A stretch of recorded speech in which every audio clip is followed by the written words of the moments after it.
그들이 앉아 음식을 먹다가 눈을 들어 본즉 한 무리의 이스마엘 사람들이 길앗에서 오는데 그 낙타들의 향품과 유향과 모략을 싣고 애굽으로 내려가는지라. 유다가 자기 형제에게 이르되 우리가 우리 동생을 죽이고 그의 피를 덮어둔들 무엇이 유익할까? 자, 그를 이스마엘 사람들에게 팔고 그에게 우리 손을 대지 말자. 그는 우리의 동생이요 우리의 혈육이니라 하매 그의 형제들이 청종하였더라.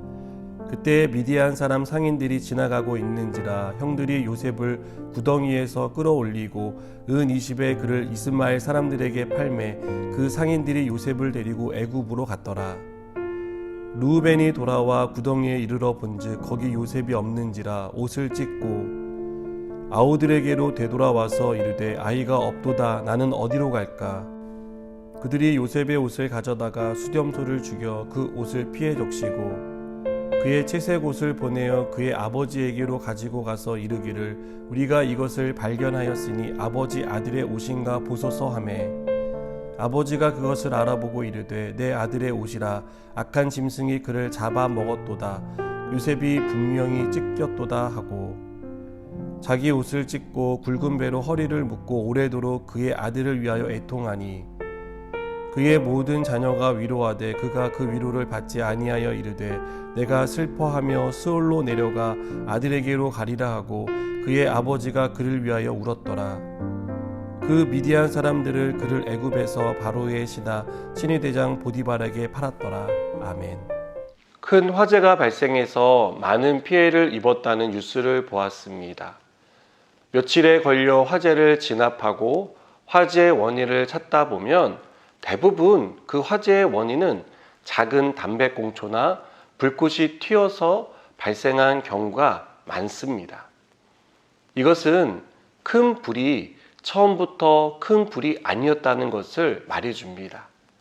작은 불씨라 무시하고 방치한 결과가 큰 불의 원인이었다는 것을 우리에게 보여줍니다.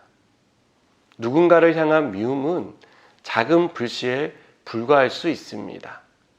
대놓고 미워하거나 소외시키는 일을 하지 않고 마음속으로만 미워하는 마음을 갖는다면 그것은 우리 스스로 생각할 때 아주 작은 불씨에 불과하다고 생각할 수 있습니다. 하지만 속으로만 미워하는 것이라고 애써 무시하고 방치하면 미움은 걷잡을 수 없이 커져서 돌이킬 수 없는 결과를 만듭니다.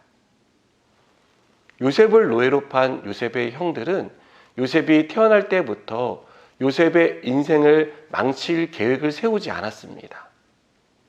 그들은 자라면서 요셉에 대한 미움이 생겼고 그 미움을 애써 무시하고 방치함으로써 결과적으로 요셉을 노예로 파는 그런 일들을 했던 것입니다.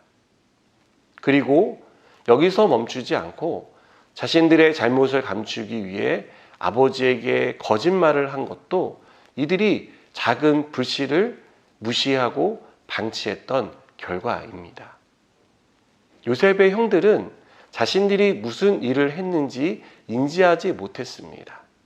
그저 미워하는 동생을 더 이상 보지 않아도 된다는 생각만 했을 뿐입니다.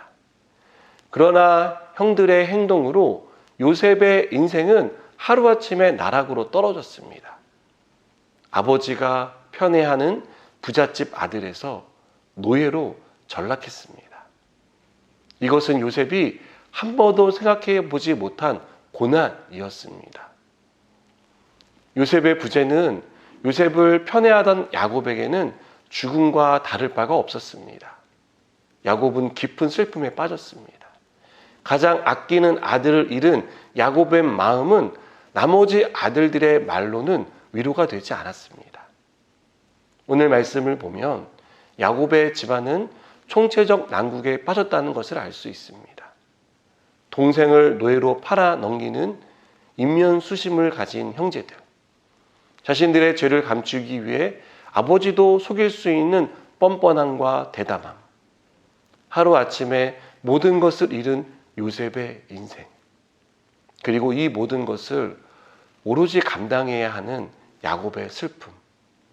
여러분, 이것은 한 가족이 얼마나 나락으로 떨어질 수 있는지를 우리에게 보여줍니다.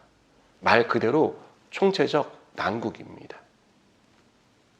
여러분, 우리 인생이 뜻대로 풀리지 않을 때가 있죠. 엎친 데 덮친 격으로 문제에 문제가 일어나는 총체적 난국에 빠질 때가 있습니다. 그것은 마치 거대한 파도와 마주한 것 같고 도저히 넘을 수 없는 높은 산을 앞에 두고 있는 것 같습니다. 우리는 그 앞에서 허탈함과 무력감을 느낍니다. 우리의 존재가 한없이 작아 보이고 어떻게 해도 해결할 수 없을 것 같은 절망적인 생각밖에는 들지 않습니다. 그러나 우리는 오늘 일어난 사건이 여기서 끝나지 않는다는 것을 압니다. 아니, 하나님은 여기서 우리 인생을 끝내지 않으십니다. 총체적 난국 앞에 무력해질 때 하나님은 반드시 나타나십니다. 무력한 우리를 다독이시며 다시 일어설 수 있도록 도와주십니다.